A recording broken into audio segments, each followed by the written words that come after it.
আসিয়া, যে আসিয়ার ঘটনা আল্লাহ তাআলা কোরআনের মধ্যে বর্ণনা করে দিয়েছেন। ওই আসিয়া দেখলো ফেরাউনের সেই দাসী, এবং আসিয়া দেখলো যে দাসীর ঈমানের এত পাওয়ার, এই ঈমানের মজাটা কি। 5টা সন্তান কুরবান হয়ে গেল, দাসী নিজেও জীবনটা দিয়ে দিল। ওই আসিয়া মহান আল্লাহর সন্ধানে লেগে গেলেন। এক পর্যায়ে সে আল্লাহর সন্ধান পেয়ে গেলেন। তিনি দেখলেন যে আসলে তো ফেরাউন সৃষ্টিকর্তা হতে পারে না, কারণ ফেরাউন তো একটা সময় ছিল না, তখনও দুনিয়া ছিল কি ছিল না। ফেরাউনের বয়স যদি 400 বছর হয়, 400 বছর আগেও দুনিয়া ছিল, তখন দুনিয়া কে চালাইছে?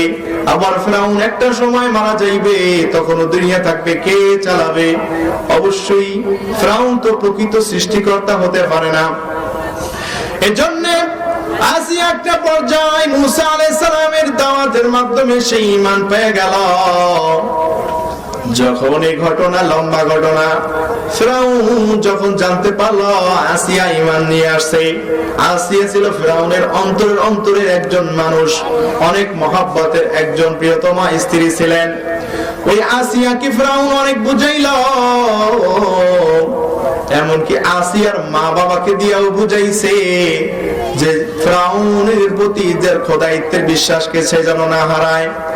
এক পর্যায়ে তখন দেখা গেল আসিয়া ফেরাউনকে বিশ্বাস করে না, আল্লাহ খোদা সৃষ্টিকর্তা বলে বিশ্বাস করে না।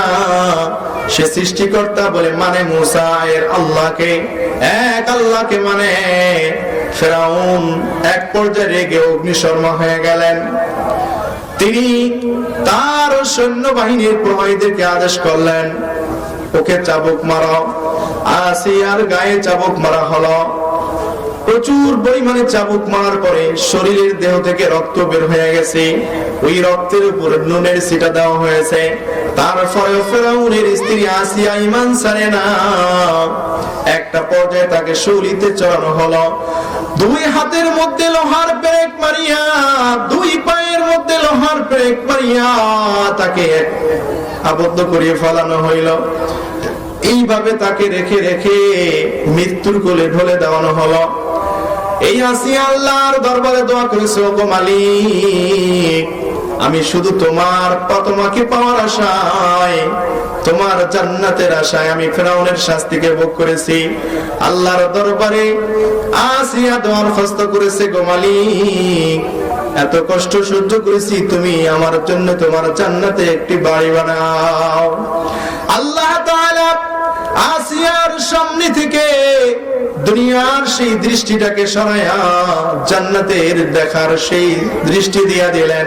এজন্য তার জন্য এত কষ্ট সহ্য করতে কোনো কষ্ট হয় নাই। সে কষ্ট সইতে সইতে একটা পর্যায়ে ঈমানের সাথে মৃত্যুর কোলে ঢলে পড়লেন।